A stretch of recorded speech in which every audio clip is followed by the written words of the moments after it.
और जितनी ज़िंदगी आपकी है, जितनी सांसें आप कहते हैं कि लिखी हुई हैं, गारंटी से कह रहा हूँ कि 10 साल बढ़ जाएंगे। कुछ और लोगों के आप कम कर देंगे अलग बात है, लेकिन अपने 10 साल बढ़ा लेंगे। इसलिए ये सीखना बहुत ज़रूरी है कि कैसे लेट गो करना है ज़िंदगी की चीज़ों को। 3-4 प्रसंग होते हैं। एक होता है कि आप किसी को बहुत चाहते हैं पर वो आपको नहीं चाहता। आपकी उम्र में ये सब तो खेल होता है, और क्या खेल होता है। मेरे घर में 2 बच्चे हैं 17 साल के, तो मैं उनको देख के समझता रहता हूँ। वो मुझसे छुप छुप के किसी से बात करते हैं और मैं छुप छुप के सुन लेता हूँ। तो उन्हें नहीं पता, मुझे तो नाम भी पता है किससे बात करते हैं, एक आध का तो एड्रेस भी पता है मुझे। और मैं तो बच्चों को बोलता हूँ कभी जाना वाना हो तो मैं ले चलूँगा, चिंता मत करना, बोल देना कि ड्राइवर साथ में आया है, टेंशन मत लेना। तो मेरे तो बच्चे मेरे दोस्त हैं, मैं तो बड़ा दोस्ती के भाव में रहता हूँ। मेरा एक ही बेंचमार्क है कि वो जिस उम्र में जैसे हैं मैं कैसा था, और वो मुझसे अच्छे चल रहे हैं। उससे ज़्यादा उम्मीद मुझे करने में नहीं चाहिए।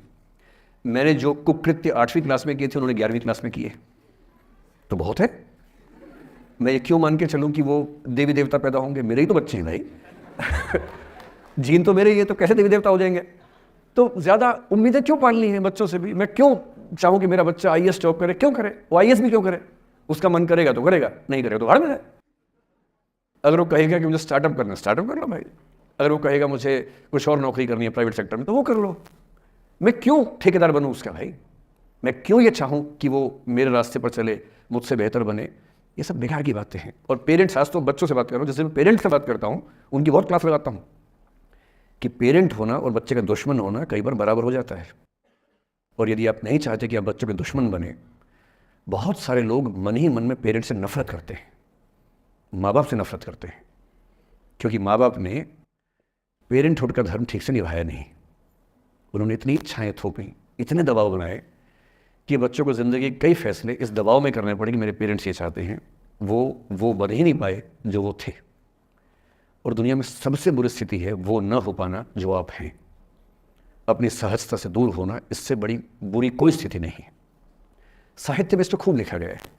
कामायनी एक रचना बड़ी प्रसिद्ध है जयशंकर प्रसाद की, उसमें मूल समस्या ही ये है, ज्ञान दूर कुछ क्रिया भिन्न है, इच्छा क्यों पूरी हो मन की, एक दूसरे से न मिल सके यही विडंबना है जीवन की। आपका दिमाग कुछ कहता है, दिल कुछ कहता है, कर कुछ हो रहे हैं आप। जिस व्यक्ति का दिमाग, दिल और हरकतें आपस में कनेक्टेड हैं, कंसिस्टेंट हैं, उससे ज़्यादा सुखी कोई मनुष्य नहीं है। इसलिए मैं अक्सर कहता हूँ कि आप खुश हैं या नहीं, इसका सबसे बड़ा पैरामीटर ये है, आपका दिमाग, आपका दिल, आपकी हरकतें, आपके एक्ट्स अगर कंसिस्टेंट हैं, कोहेरेंट हैं, कनेक्टेड हैं, इंटीग्रेटेड हैं, तो आपसे ज़्यादा सुखी कोई नहीं है।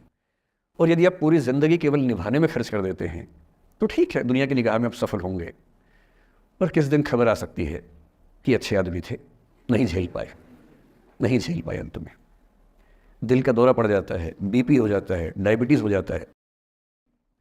बच्चे बोलते हैं कि डायबिटीज़ चीनी खाने से होता है, बेकार बात है, डायबिटीज़ स्ट्रेस से होता है। डायबिटीज़ होने के बाद चीनी खाना मना है।